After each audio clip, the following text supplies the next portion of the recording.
Hi guys, welcome back to part 5 of our Better Shave series. We're now on the final pass, which is basically just a touch-up. You'll notice I haven't got my whole face covered because the moustache doesn't need any touching up, it's already clean shaven. So now we're going against the grain. And you probably can't hear it from the video, but there's very little sound coming from it now. There's just a few stray hairs that we're cleaning up.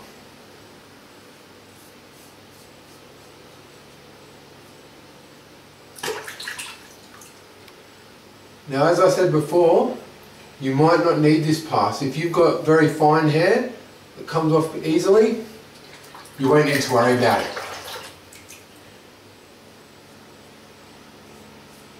Likewise, it's really just for appearance's sake and for OCD factor. If you want it really smooth, you probably need to do a third pass, but no one's going to notice if you don't. So if that third pass leaves you prone to irritation, you're best off probably avoiding it.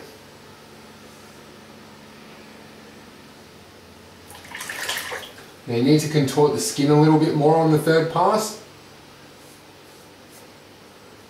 just to make sure you're getting every little bit of hair.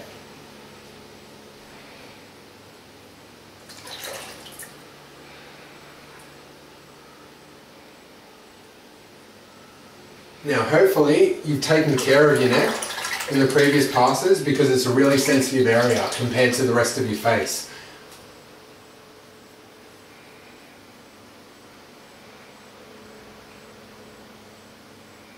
Now don't be afraid to touch up your neck a little bit before you go for the against the grain. Because if the hairs are too long, the razor's going to snag on them and you're going to get bumps and razor burn. So I'm just going to touch up the lather a little bit.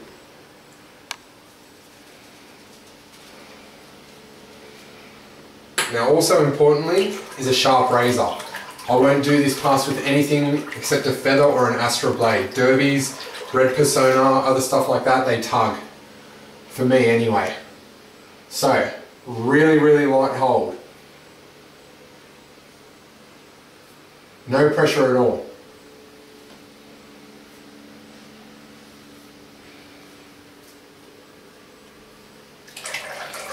Now if you really want to know if it's baby's butt smooth, run your finger over it and you'll feel if there's anything left. There is. If it's a tiny bit, don't worry about it. But if you're really OCD, well, keep going over it, I guess. Yep, as you can see, snagged a little bit there. So I'm just going to go back over it in the other direction.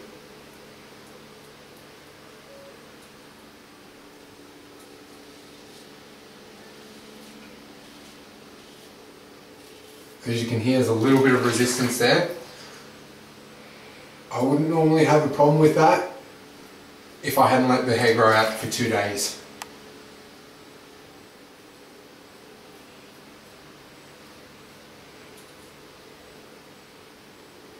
So there you go, that's the third pass. Still got a little bit here.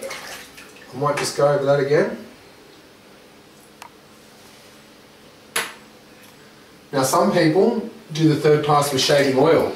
They call it the oil pass. I've tried it myself, it's not too bad. I still prefer the cream though. But if you're having trouble, it might be something to try. Now, as you can see, my brush still got plenty of lather in it. That's after 3 passes. Could easily go another 3, maybe 4. So to finish off, wash that brush out. Give it a squeeze. Rinse your face off in warm water, don't use hot. And now for the important part, this is your post shave. You want to rinse your brush off in cold water. And if you live in a hotter climate like Queensland or Darwin, this is where you might even want to get a jug of cold water into your bathroom. Because what we're going to do is run our face through it.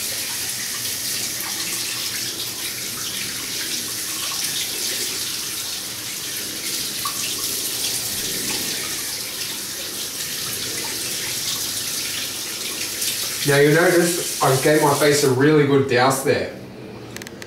That's because the cold water really tightens up the pores. If you've got any nicks or cuts, it'll close them up completely and it'll reduce any redness in your face. Now we're on to aftershave. A lot of people don't like aftershave.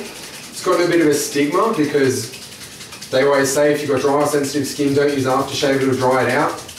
What you need to do is find the right aftershave. I've got dry and sensitive skin. I use a witch hazel based aftershave, which is a natural skin soother,